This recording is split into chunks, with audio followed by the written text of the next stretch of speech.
কোন বয়সের পাখি দিয়ে খামার শুরু করবেন? আমি আপনাদেরকে জানানোর চেষ্টা করব কোন বয়সের পাখি নিলে কি কি সুবিধা এবং কি কি অসুবিধা হতে পারে। তাহলে আপনি নিজেই বুঝতে পারবেন কোন বয়সের পাখিটা আপনার জন্য বেটার চয়েস। আমি আমার ধারণা থেকে আপনাদেরকে জানানোর চেষ্টা করব। তো পাখি নেওয়ার সময় আমি আপনাদেরকে সাজেশন দিব, জিরো সাইজের পাখি নেবেন যদি আপনি ব্রুডিং করতে পারেন।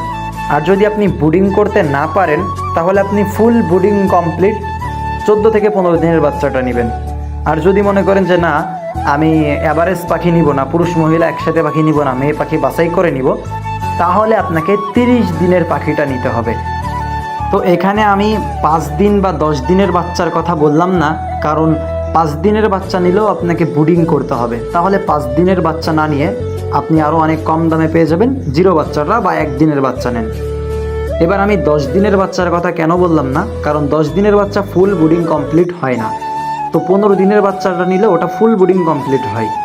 এবার আমি এখানে 20 দিনের বাচ্চার কথা বললাম না এই কারণে, কারণ 20 দিনের বাচ্চাটা বড়, দামটা বেশি, ওইখানেও আপনার 50 অর্ধেক হবে পুরুষ অর্ধেক হবে মহিলা, বা আপনাকে অ্যাভারেজ একসাথে নিতে হবে, কারণ 20 দিনের পাখি পুরুষ মহিলা বাছাই করা যায় না।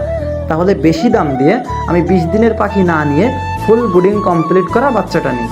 এবার আপনি যদি মনে করেন যে না, আপনি হচ্ছে গিয়ে ব্রুডিং কমপ্লিট করা বাচ্চা নেবেন না, আপনি মেয়ে পাখি বাছাই করে নেবেন, তাহলে 25 দিনের পাখিটা নিলে দেখা যাবে সেখানে পুরুষের সংখ্যা একটু বেশি হয়ে যেতে পারে। আবার যদি আপনি 35-40 দিনের পাখিটা নেন সেখানে দাম অনেকটা বেশি হয়ে যাবে, যে কারণে 30 দিনের পাখিটা নেওয়া সব থেকে বেটার। এখন জানানোর চেষ্টা করব কোন বয়সের পাখির কী কী সুযোগ সুবিধা রয়েছে।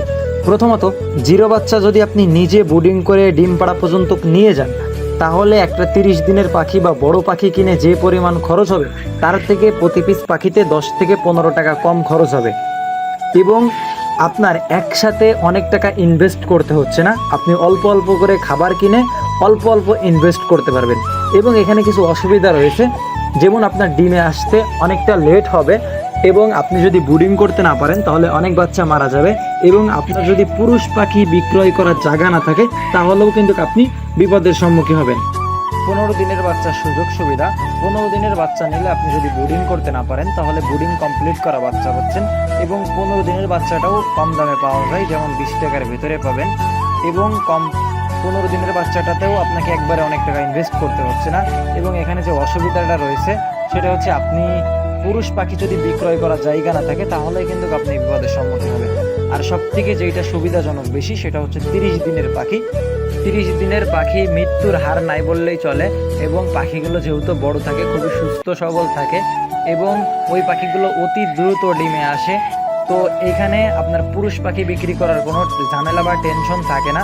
সব থেকে সুবিধা বা অসুবিধা যেটা, সেটা হচ্ছে 30 দিনের পাখি একবারে কিনতে গেলে অনেক টাকা লাগে, এবং পাখিগুলো যেহেতু অতি দ্রুত ডিমে আসে, যেই কারণে তাদের খাবারটাও অতি দ্রুত কিনতে হয়। যে কারণে 30 দিনের পাখিটা হচ্ছে আপনার ইনভেস্টের উপর নির্ভর করে, যে আপনার যদি ইনভেস্ট বেশি থাকে তাহলে আপনি 30 দিনের পাখিটা ক্রয় করতে পারেন, এবং 30 দিনের পাখিটা সব থেকে বেটারই হয়। তো আমরা সকলেই 30 দিনের পাখিটাকেই বেটার চয়েস বলে থাকি। তো আপনি ডিসাইড করেন আপনার জন্য কোনটা বেটার চয়েস। তো সকলে আমাদের খামারের জন্য দোয়া করবেন, আল্লাহ তাআলা যেন আমাদের খামারে বারাকা দান করেন। আসসালামু আলাইকুম ওয়া রাহমাতুল্লাহ।